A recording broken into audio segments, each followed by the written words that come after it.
బాలాజీ దివ్యక్షేత్రంలో మాజీ ఉపరాష్ట్రపతి మానవ జీవితంలో ప్రతి ఒక్కరికి ఆధ్యాత్మిక భావన ఉండాలని మాజీ ఉపరాష్ట్రపతి వెంకయ్య నాయుడు అన్నారు. శనివారం శీలానగర్లో ఉన్న శ్రీ తిరుమల బాలాజీ దివ్యక్షేత్రాన్ని ఆయన సందర్శించారు. ఆలయ సభ్యులు ఆయనకి ఘన స్వాగతం పలికారు. స్వామివారిని దర్శించి ప్రత్యేక పూజలు నిర్వహించారు.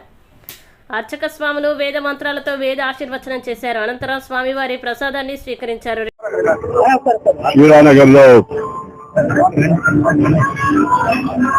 మిత్రుడు బాలాజీ ఇతర మిత్రులందరూ కలిసి ఏర్పాటు చేసిన ఈ బాలాజీ మందిరాన్ని సందర్శించడం ఇవాళ చాలా సంతోషంగా ఉంది. నగరంలో ఒక మూల ప్రాంతంలో ఇంత మంచి దేవాలయాన్ని ఏర్పాటు చేసి ఇక్కడ ఉండే స్థానిక ప్రజలకు భక్తి శ్రద్ధలతో ప్రార్థన చేసుకునే అవకాశం కల్పించిన శ్రీ బాలాజీని వారి మిత్రులందరూ నేను హృదయపూర్వకంగా అభినందిస్తున్నాను. మన మానవ జీవితంలో ప్రతి ఒక్కరికి ఆధ్యాత్మిక భావం ఉండాలి. ఎందుకంటే మనం జీవితంలో రోజు ఎన్నో ఒడిదుడుకులు, ఎన్నో ఆటుపోట్లు, ఎన్నో రకాలైన సందర్భాలు, ఎన్నో విషయాలు, ఎన్నో సంఘటనలు జరుగుతూ ఉంటాయి. దానిపైన మనసు అనేక రకాలుగా పరిపరి విధాలుగా పోతూ ఉంటుంది.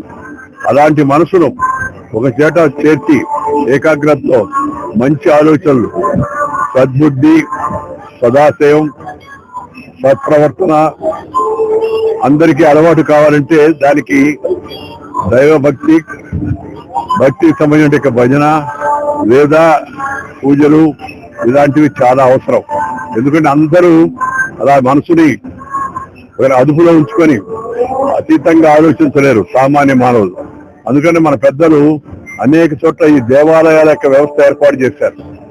అందరూ కలిసి ఒక కేంద్రంలో ఆ దేవాలయం ఉన్నప్పుడు కనీసం అక్కడికి వెళ్ళి భగవద్ దర్శనం చేసుకొని మంచి ఆలోచనలు పెంచుకొని పోతారని. ఎందుకంటే సమాజం అభివృద్ధిలో ముందుకు వెళ్ళాలంటే ముందు శాంతి కావాలి. సమాజంలో ఒకరికి మధ్య ఏదన్నా కొన్ని తేడాలు ఉన్నా కూడా, సమస్యలు ఉన్నా వాటిని శాంతియుతంగా పరిష్కరించుకొని కలిసికట్టుగా ఉండే జీవనం మన భారతదేశం యొక్క పేరు ప్రపంచంలో అదే. Share and care is the core of Indian philosophy. అందరితో కలుసుకో, ఇతరులతో పంచుకో, కలిసి ముందుకు సాగు అనేది మన యొక్క అనాది కాలంగా మన పెద్దలు మనకు ఇచ్చినట్టు యొక్క మార్గదర్శనం. మనం మొత్తం వసుదైక కుటుంబకం అంటాం. ప్రపంచం అంతా కుటుంబం అనుకుంటాం మనం. అలాంటి భావన భారతదేశం, హిందూ ధర్మం తప్పితే ఇంకెక్కడ ప్రపంచంలో లేదు. ఇది మన గర్వకారణం. అలాంటి జగమంతా ఒకటే అనేటి మనం మనలో ఉండేటి చిన్న చిన్న సమస్యలు ఏమైనా ఉంటే వాటిని మంచిగా పరిష్కరించుకొని ఆనందంతో ముందుకు వెళ్ళాలి. ఆనందం ఉంటే అన్ని పనులు బాగా జరుగుతాయి.